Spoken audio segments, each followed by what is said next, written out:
It's a record-breaking weekend at the box office thanks to Lilo and Stitch and Tom Cruise. Help me, Tom Cruise! We lose another acting legend, and Kevin Costner, you got some splaining to do. Welcome to Celebrity Fan Stand with the latest in entertainment news. Headline: Lilo and Stitch blows up Memorial Day box office with $183 million, and Mission Impossible nabbed series best with $77.5 million. We got a big story this weekend, Memorial Day. Those two movies just blew things up.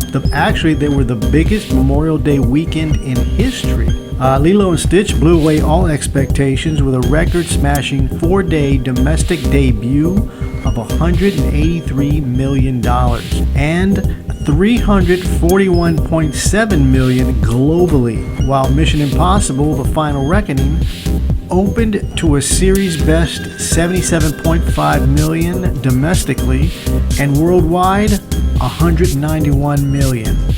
Here's an interesting fact. Latinos, the most frequent moviegoers in the U.S., made up 33% of ticket buyers, while the film scored the biggest opening ever for a live-action Disney reimagining across Latin America.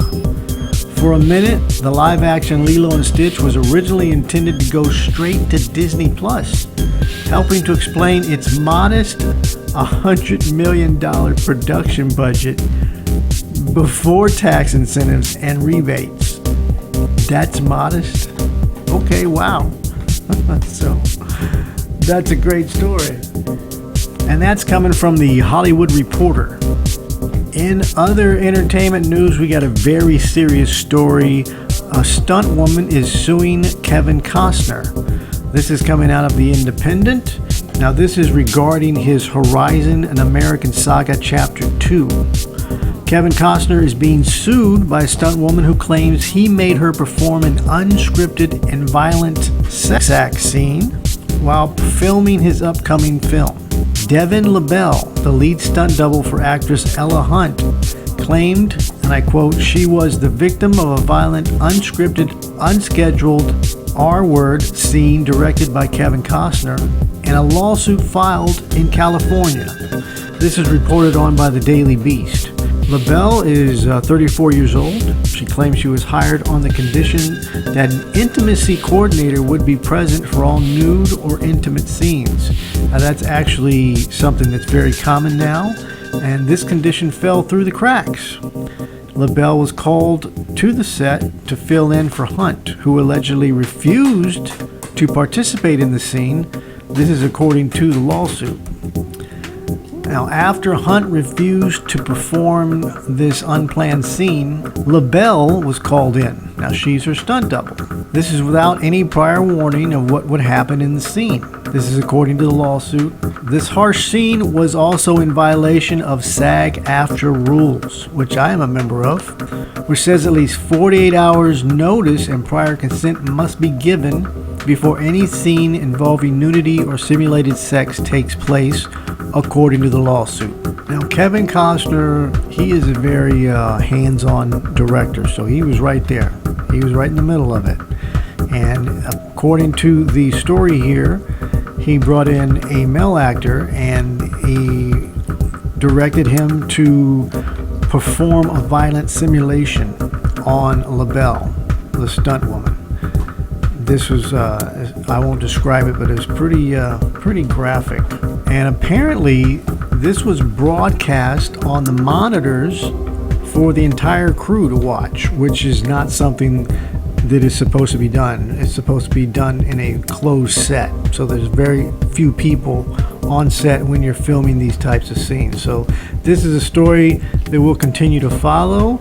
I believe they've reached out to Kevin Costner. He has not made a statement regarding the situation yet, but this is a serious issue. So we will follow up on that. But on a lighter note, a little more fun, let's kick in a little fun. Comedian Heather McMahon stops by NBC's Today Show and talked to Jenna Bush Hager and guest co-host Hoda Kotb. Apparently she's doing guest co-hosting instead of full-time. They were talking about Heather's Bamboozled tour and about how she created her Absolutely Not comedy cruise, which will launch again in 2027, and her husband, among other things. Check out the pictures. And on a mournful note, we have to say goodbye to actor Ed Gale. He was Chucky. He played Howard the Duck. He passed away at 61. Gale's niece, Casey Gale, addressed the passing of her uncle, who was around 3 foot 4 inches tall, but did not specify a cause of death. He is a little person.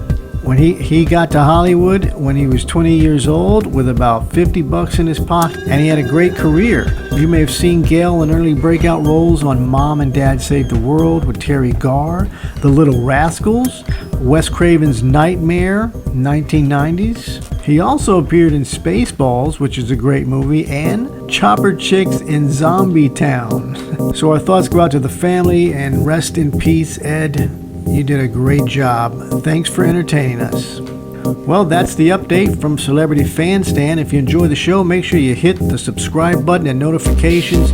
That helps us out. We're brand new. We want to grow and bring you some more entertaining news. Thanks for listening. We'll catch you in the stands. So smash that subscribe button.